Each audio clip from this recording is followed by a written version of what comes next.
Welcome. It is fab budget time. It is waiver wire time. It is crunch time.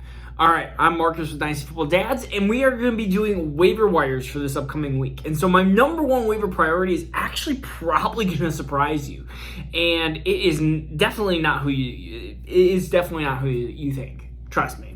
All right, so we're going to go with wide receivers first, just because why not, right? This is the bye apocalypse. Basically, everyone's been on a bye either last week or this week.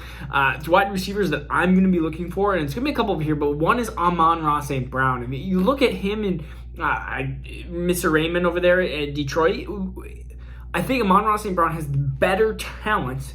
He's a fourth-round guy from this last draft, and so if you look at a guy who is probably the more talented between him and Raymond, I'm going to go with Amon-Ra St. Brown as I think he's going to develop into the wide receiver one there, while, of course, Quinton Cephas is out with the broken collarbone. So I think Amon-Ra St. Brown is the play here. Detroit's offense is not good. And so when you're looking at some of these offenses, like Cleveland's, like Detroit's, Cleveland's a better offense, but when you're looking at even the Jaguars, it's like, who do you want? They have one or two pieces, and of course, you have Hawkinson, you have Swift, and Jamal Williams is even starting to fall off the map a little bit here. So Amon-Ra St. Brown is my number one wide receiver priority, because I'm assuming that if the guy that should be picked up is Rashad Bateman, and I'm assuming he's gone in most leagues, but he would be above Amon-Ra St. Brown. But Rashad Bateman, as you kind of saw, is going to be the nullifier, I believe, to Marquise Brown. Marquise Brown is having an amazing season.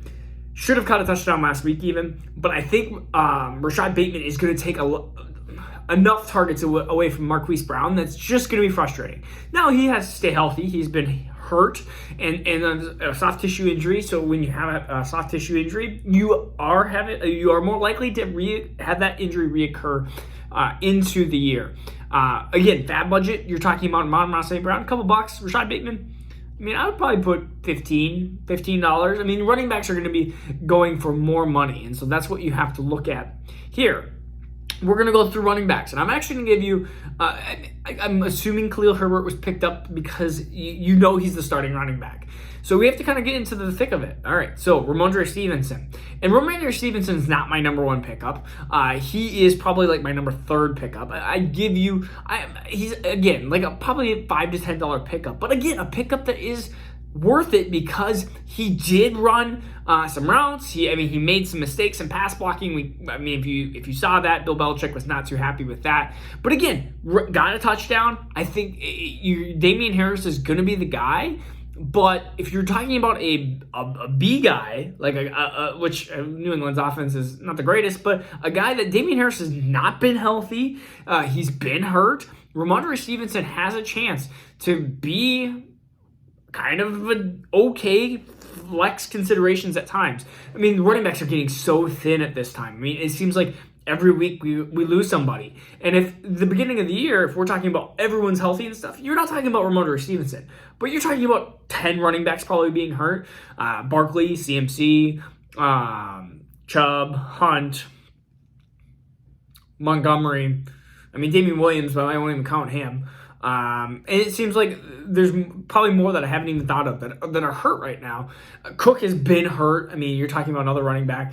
And so lots and lots of running backs have been hurt. And so that's been a big problem. All right. So my number two, you could probably say, right above Ramondre Stevenson, is a 1 week play.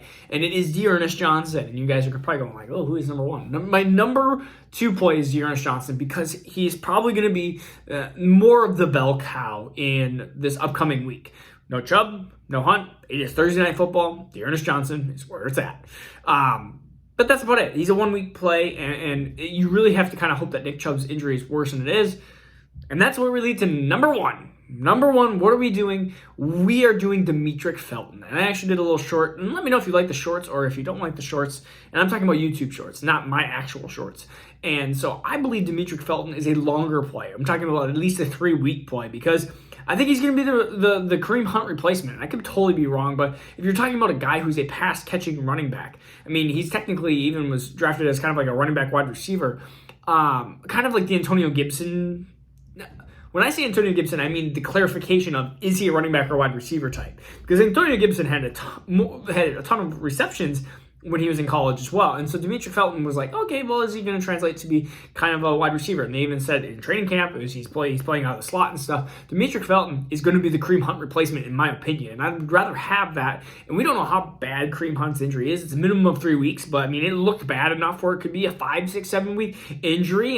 And that's enough in the playoffs, or that's enough of a gap. Even if it's 3, 4 weeks, I'd rather have him over the Dearness Johnson. And I think they're going to split. I mean, you're going to have maybe a 60-40 split, Dearness Johnson 60 and Dimetric Felton 40, or even like a 65-40, which means they're going to be on the field a little bit at the same time. But then I would rather have the pass-catching targets are worth more than rushes. We already know this. We already know the analytics of it, and that is who I would rather have. If you're looking for a quarterback at this time, I mean, if Tannehill's still available, he plays Kansas City, and that's absolutely horrible. I mean, Derrick Henry can't have 3 touchdowns every game.